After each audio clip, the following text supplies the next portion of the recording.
Shalom, selamat pagi Bapak Ibu Saudara yang terkasih di dalam Tuhan. Senang sekali bisa menjumpai Bapak Ibu Saudara kembali dalam program Mimbar Gemar GEJ Peniel Surabaya dan juga Anugerah Kemendung. Hari ini hari Rabu tanggal 18 Februari tahun 2026. Senang sekali. Saya berharap kita semua senantiasa dalam keadaan baik-baik, sehat, dalam kasih dan pemeliharaan Tuhan yang luar biasa. Karena kita punya Allah yang setia adanya. Amin. Pagi hari ini saya diberkati dalam pembacaan kita yang terambil dalam Mazmur 84 ayat yang ke-6 sampai yang ke-8. Demikian bunyi firman Tuhan. Berbahagialah manusia yang kekuatannya di dalam Engkau, yang berhasrat mengadakan ziarah. Apabila melintasi lembah Baka, mereka membuatnya menjadi tempat yang bermata air. Bahkan hujan awal musim menyelubunginya dengan berkat. Mereka berjalan makin lama makin kuat hendak menghadap Allah di Sion. Haleluya. Renungan pagi hari ini saya beri tema kerinduan yang mendalam kepada Allah. Sekali lagi, kerinduan yang mendalam kepada Allah. Hal itu dijelaskan di dalam Mazmur 84 ini oleh Bani Korah di dalam pengalaman perjalanan kehidupannya untuk mengadakan ziarah kepada Tuhan. Dalam tradisi orang Yahudi, orang laki-laki dewasa dalam tradisi setahun 3 kali mereka harus pergi ke Yerusalem untuk mengadakan ziarah, untuk beribadah kepada Allah yang hidup. Allah yang besar, Allah yang bersemayam di bait Allah, rumah Allah yang kudus. 1 tahun 3 kali. Dan dalam perjalanan itu, semua orang-orang Israel, orang-orang Yahudi dimanapun mereka berada, mereka harus pergi ke Yerusalem untuk menghadap Allah yang hidup, untuk beribadah. Tentunya ini bukan satu hal yang mudah. Penuh tantangan, penuh pengorbanan, penuh satu perjalanan yang tidak mudah. Tetapi bagaimana Bani Korah menyatakan semua tantangan, semua kesulitan, semua rintangan, semua perjalanan yang jauh, hambatan apapun, itu tidak ada artinya, itu tidak ada dampaknya ketika kita datang kepada Tuhan dengan penuh kerinduan. Tapi saya menekankan bukan sekedar kerinduan, tapi harus ada kerinduan yang mendalam. Rasa haus intim untuk dekat dengan Tuhan. Makanya di dalam Mazmur 84 mulai ayat 2 ada peningkatan pikiran di situ. Ayat kedua dikatakan, betapa disenangi tempat kediamanmu. Betapa disenangi tempat kediamanmu, ya Tuhan semesta alam. Ayat yang ketiga, jiwaku hancur karena merindukan pelataran-pelataran rumah Tuhan.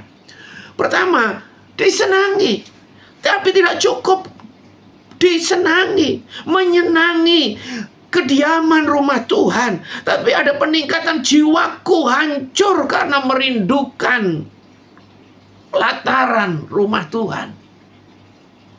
Bahkan saya menemukan ada peningkatan pikiran yang semakin luar biasa. Ayat yang kelima, berbahagialah orang yang diam di rumahmu dan terus menerus memuji-muji Engkau. Pertama, mungkin dalam level menyenangi kediaman rumah Tuhan, bagus, luar biasa, tapi tidak cukup sampai di situ. Bagaimana kita harus memiliki kerinduan yang mendalam seperti dinyatakan oleh penulis Mazmur 84 ini, sampai seperti jiwanya hancur karena merindukan rumah Tuhan. Tapi tidak cukup jiwa itu hancur, tetapi ayat yang kelima dinyatakan yang diam di rumah Tuhan. Perhatikan kata diam. Tinggal tetap terus menerus dan senantiasa memuji Allah.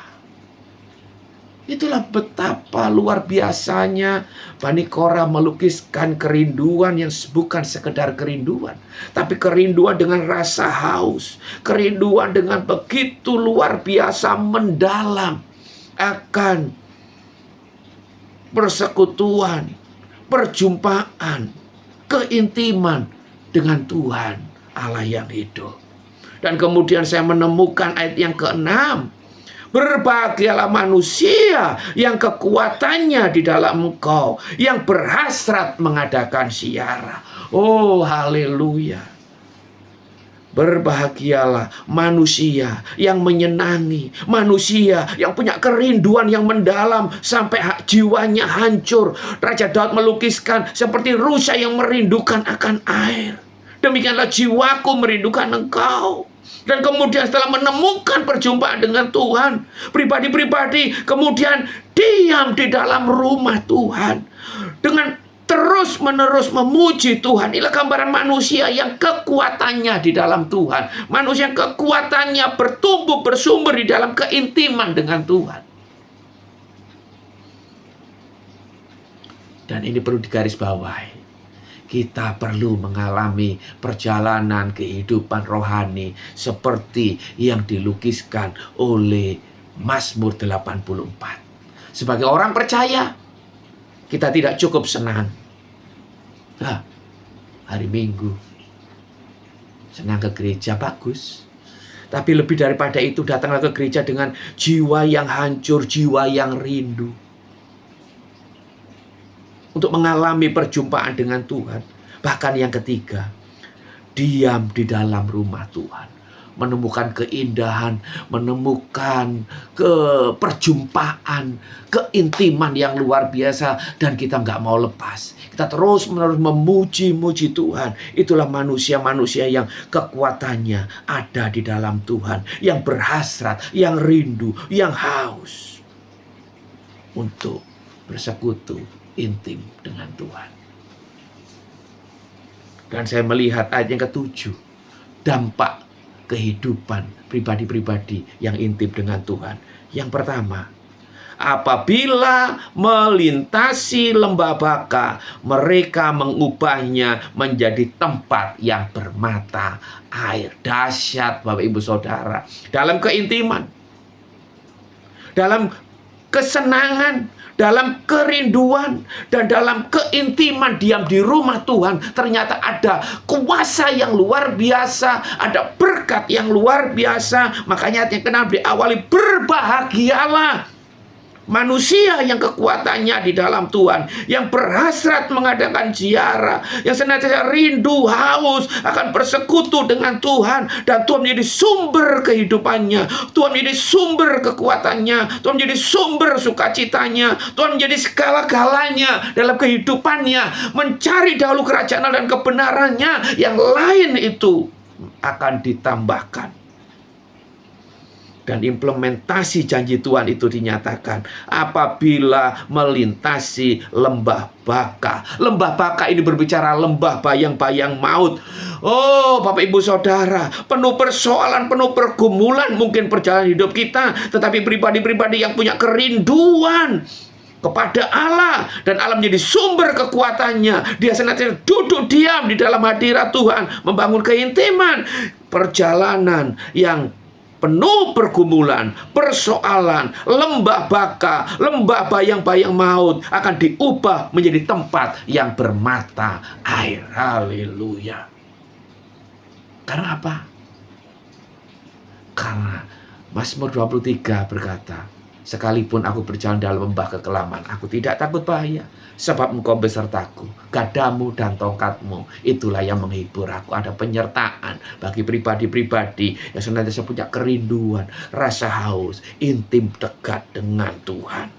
Yang kedua, hujan awal musim menyelubunginya dengan berkat. Dahsyat Bapak Ibu Saudara. Hujan awal musim itu artinya hujan untuk kita mulai menggarap sawah, ladang, karena hujan awal musim. Itu Hujan awal menggemburkan tanah untuk mempersiapkan tanah, lahan, kita garap, kita kerjakan. Tapi orang-orang yang rindu, haus, intim, dekat dengan Tuhan, hujan awal musim menyelubungi dengan berkat. Ada jaminan yang luar biasa. Kehidupan pribadi-pribadi yang sungguh-sungguh intim dekat dengan Tuhan senantiasa dibingkai, diselubungi dalam pemeliharaan dan berkat-berkat Tuhan. Makanya Matius 33 jelas. Cari dahulu kerajaan dan kebenarannya, maka semuanya akan ditambahkan kepadamu. Iya kan? Matius 6. Yang ketiga, mereka berjalan makin lama makin kuat. Umumnya orang berjalan makin lama makin capek, makin lama makin lelah. Karena apa? Semakin jauh perjalanan yang ditempuh, menguras tenaga, menguras kekuatan, energi kita.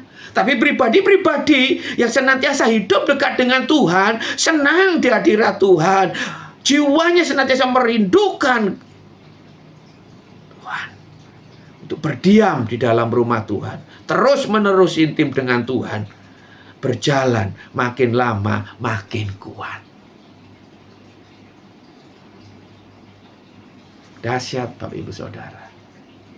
Tidak kebetulan kalau firman Tuhan pagi hari ini mengingatkan kita bersama untuk senantiasa hidup dekat dengan Tuhan. Apalagi kemarin kita sama-sama merayakan Imlek. Bagi Bapak Ibu Saudara yang merayakan, ya kan? Ada satu jaminan yang luar biasa bagi kita. Ya, ketika kita senantiasa menjalani hari-hari hidup kita, keluarga, rumah tangga, bisnis, usaha, pekerjaan, apapun, ya kan? Tidak penting bagaimana tahunnya, tidak penting bagaimana musimnya, tidak penting bagaimana sionya, tapi yang pasti ketika kita punya sebagai pribadi-pribadi yang kekuatannya bertumbuh bersumber kepada Tuhan, yang senantiasa rindu, haus, senantiasa senang dan diam di dalam hadirat Tuhan. Jalan hidup kita, jalan hidup yang diselubungi dengan berkat. Jalan hidup yang penuh dengan kasih setia, kemurahan, berkat pemeliharaan Tuhan yang ajaib. Kiranya kebenaran pagi hari ini memberkati kita. Dan tidak lupa saya menyampaikan Gongsi Fajai untuk sidang jemaat Tuhan yang merayakan. Tuhan Yesus memberkati kita semua. Kita berdoa. Terima kasih Tuhan buat kebenaran pagi hari ini yang mengingatkan kami kembali tentang pentingnya kami memiliki kerinduan, rasa haus untuk senantiasa intim, dekat dengan Tuhan. Sebagai manusia-manusia yang bertumpu dan bersumber kekuatan kami kepada Tuhan, tidaklah sia-sia. Karena itulah sumber segala kebahagiaan hidup kami, keberkatan hidup kami. Sebab jaminannya luar biasa. Ketika kami melintasi lembah Baka, Tuhan mengubahnya menjadi tempat yang bermata air. Dan ketika hujan awal musim, Tuhan menyelubunginya dengan berkat bagi setiap kami. Bahkan kami berjalan makin lama makin kuat. Ada pembaharuan, kekuatan, damai sejahtera, sukacita, keberkatan di dalam hadirat Tuhan. Terpujilah namamu. Kuatkan, hiburkan, teguhkan umat-Mu. Roh Kudus jamah kami semua. Berkati mulai kebenaran pagi hari ini, terlebih aktivitas kegiatan pagi hari ini. Tuhan yang menolong, Tuhan yang memimpin, Tuhan yang menyertai, dan menyelubungi perjalanan hidupan kami. Hari demi hari, minggu demi minggu, bulan demi bulan, tahun berkati tahun. Menyelubungi dengan berkat, rahmat, anugerah, kebaikan, kemurahan di dalam kasih setia Tuhan. Dalam nama Tuhan Yesus. Haleluya. Amin. Tuhan Yesus memberkati. Selamat beraktivitas. Sekali lagi, Gongsi Fajai. Tuhan berkati.